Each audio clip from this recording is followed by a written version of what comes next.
So it has finally happened. What was for a long time now being discussed in closed hair transplant circles in the industry has been taken note of.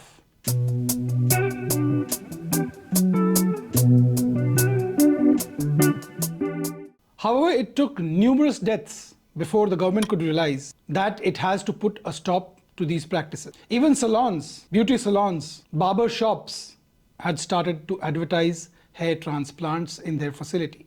And that is the depth to which hair transplant practice had stooped to in recent years. So this step by the National Medical Commission, the apex body which regulates medical health care in the country, regulates the doctors practicing modern medicine, has come out with its guidelines on who can practice hair transplant surgery, who cannot practice hair transplant surgery.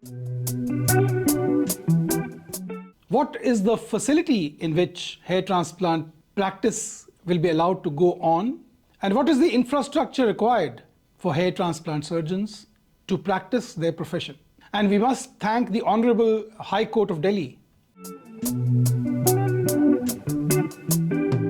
for giving instructions to the central government to enforce guidelines so that patient safety for patients who are seeking hair transplant can be ensured. There have been numerous deaths in the last 5 years or so, and we all know that it was because of medical negligence. In many cases, in most of the cases, the doctor was not present during the time of the procedure. And this has been true of almost 85.5% clinics in India.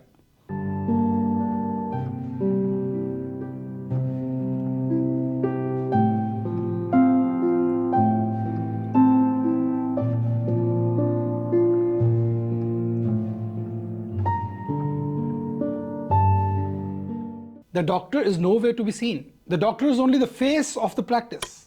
There are many clinics in which even counseling is not done by the doctor. And there is proof that master counselors have been consulting with patients, hair loss patients, for the last many years. People who do not have any medical background are deciding on whether a patient is fit for a hair transplant surgery or not. They're deciding on the fitness of the procedure medically, which is called the pre-anesthetic checkup. This is the depth to which hair transplant practice in India, and also some other countries as well, has stooped so low in the last few years. So these guidelines now come as no surprise. Now, what are the guidelines? There are three most important things that National Medical Council has brought out in its order of 20th September 2022. Number one guideline is who will practice the procedure. So they have clearly laid out that a registered medical practitioner with a surgical background, and more preferably an MCH in plastic surgery or a DNB in plastic surgery, or an MD in dermatology, provided the dermatology doctor has a background of dermatosurgery. So only specialties which have a core curriculum which includes hair transplant surgery are allowed to do hair transplant surgery. There are other fellowships, other courses, other specialties which have a background, but the essential point here is that they should have hair transplant surgery as a core curriculum in their syllabus. Their syllabus while training to be a specialist. NMC has not failed to mention that this registered medical practitioner should be practicing modern medicine.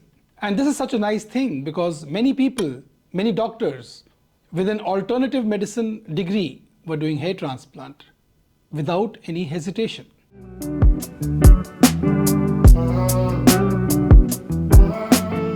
National Medical Council has also specified that hair transplant surgery is not a minor procedure.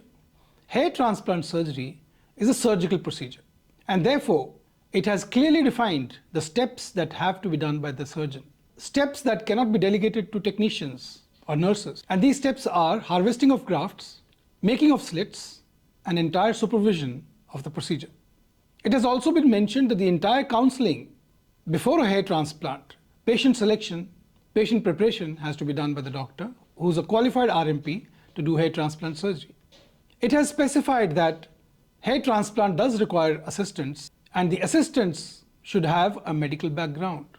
They can be nurses, they can be OT technicians, they can be lab technicians, they can be pharmacists. The entire procedure of a hair transplant will henceforth be required to be monitored by an anesthetist who is present in the operating theatre. This is a surgery and it requires monitoring. The same drugs are used for hair transplant surgery as are used for other surgical procedures. The threat to life does exist, howsoever remote. NMC also gives guidelines, rather stringent guidelines, on what sort of facility a hair transplant surgery can be conducted in. It says that preferably it should be a hospital which has indoor facilities, a hospital which has an ICU, a hospital which has monitoring facilities available, facilities like monitors, essential medicines required for resuscitation of patients, ambu bags, oxygen cylinders, suction apparatus, defibrillator, and also ventilator in the ICU. So these are the stringent guidelines that have been enunciated by the National Medical Council of India. It is only to be seen how strictly these will be enforced, because if they are enforced, about 85.5% of practices in India will shut down. It is great news for patients. Patients' safety has been upheld by the National Medical Commission of India, and as doctors practicing hair transplant surgery, we welcome this decision and are grateful to National Medical Commission and of course the Delhi High Court for these orders. Thank you for watching. If you have any further questions about hair loss, hair transplant, and any other question that comes to your mind, please do not hesitate but ask me. I'll be there to help. Thank you for watching again, and God bless you.